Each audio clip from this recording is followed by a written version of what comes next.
what has been underground selling of organs and has been happening under the table has now been brought out and now has been made official through a law, and it is governed by law.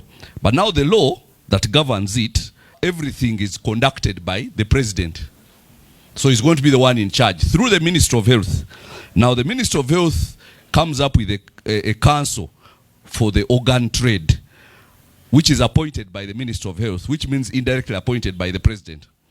And then these are the ones who determine all organ trade and everything to do with the whole trade of organs.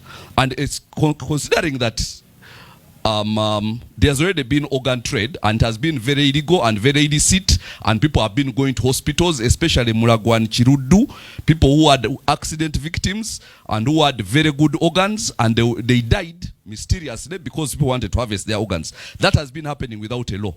Now that is going to be put in a law, and now it will be very difficult for people to go to hospitals and feel safe, especially if you're young and healthy with a functioning kidney, a functioning heart, a functioning pancreas. By the way, some of the things which you can donate include a penis.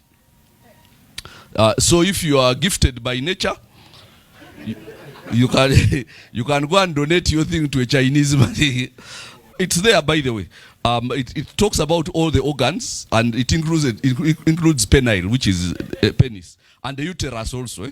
One of the things which I found interesting here is subsection 18 of the law, and it says that's the council of the organ donation. It says a member of the council or of the committee of the council is not personally liable for any act or omission done or omitted to be done in good faith in the exercise of functions. In other words, if somebody who is in charge of the organs does something which is not good and claims they did it in good faith, you cannot hold them personally liable. Now, what this does is this. We know that this government has spent all the years trying to make people poor. But now, having made people poor, and we've showed you that in many places, now what they are doing is they are commercializing poverty. Because you wait and see, because they are going to create a list of people who want organs. And the list is going to be put out there. And then, imagine there is a rich person who wants a heart. And there is a poor person who went to hospital because he broke his leg on a boda, but his heart is good, or his kidneys. And then, do you know what the law says? That the doctor is required by law to do the best to save your life. But in case he doesn't save your life, yeah, then we can take your heart and your kidney. Now imagine the ethical dilemma that is going to present for doctors, where you're trying to save a very poor person who got a simple accident from death, but there's somebody willing to pay 250 million shillings for his kidney. And you are the doctor. And maybe you're going to get a good cut of that.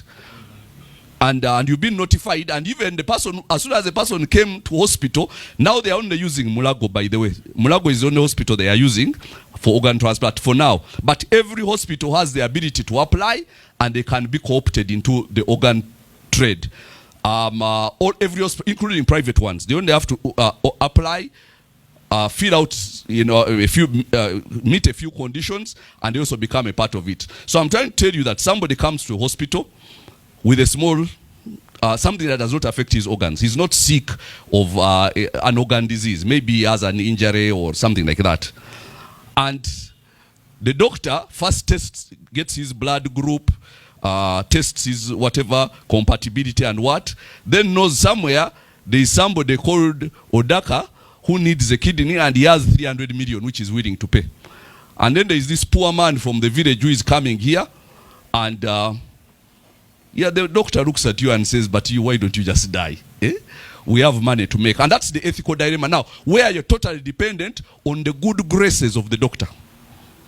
Now, of course, they put things there of you have to go through consent, your relatives have to consent and what, but all those are things which can be done away with, because the council actually has a lot of power over all of this. Now, the ethical dilemma it's going to create, because across the world, do you know that 8 million people across the world are being trafficked for organ trade, especially children, taken young, fed, they get to a certain age, of adolescents or what, and they just start harvesting their organs because they were actually brought for that. So it's a very big trade. And now in rich countries, let's say at every one time, let's say in America, at every single time, there is a minimum of 100,000 people who are waiting for an organ. And some of them are willing to pay as much as $200,000 for an organ. And somewhere in Uganda, there is a boda rider who has a very good heart, a very good kidney, a very good liver, because he has not been wasting his life. He has been, he's healthy. But he's just a boda. I'm giving an example. And then the doctor knows that if this person dies, we can get these organs and sell them at 200,000 each. Now tell me, and now officially, previously it was done in Nkukutu under the table. But now it's going to be done officially and openly. And we know that there are some members of the royal family who are involved in it. Now it's going to be official and it's going to be a big problem. But you see, you wait and see how dangerous hospitals are going to become now. Just wait and see. So, we have a problem because going forward, people will start running away from hospitals. If you're healthy, because they will kill you for your kidney. And then they say those who are brain dead. As soon as you're brain dead means, you're basically on the way to dying, but you're not yet dead. You still have a pulse, but more or less you're in a, cabbage state and what. That's when they start harvesting organs. And now they can determine, this one is brain dead. He has no chance of living. And they are the ones who decide, you have no chance of living. So, kindly, they start harvesting organs. And it is going to become a big problem. Let me tell you something. Our economy has grown to a halt. There is nothing we're exporting as a country. But one of the biggest trades in the world right now is the trade in organs. And Uganda has a good number of poor people, which is the only thing that is necessary for you to become a big organ trader. Just have enough poor people who are healthy, which we have. Initially, the commercialization of poverty was exporting labor to Middle East.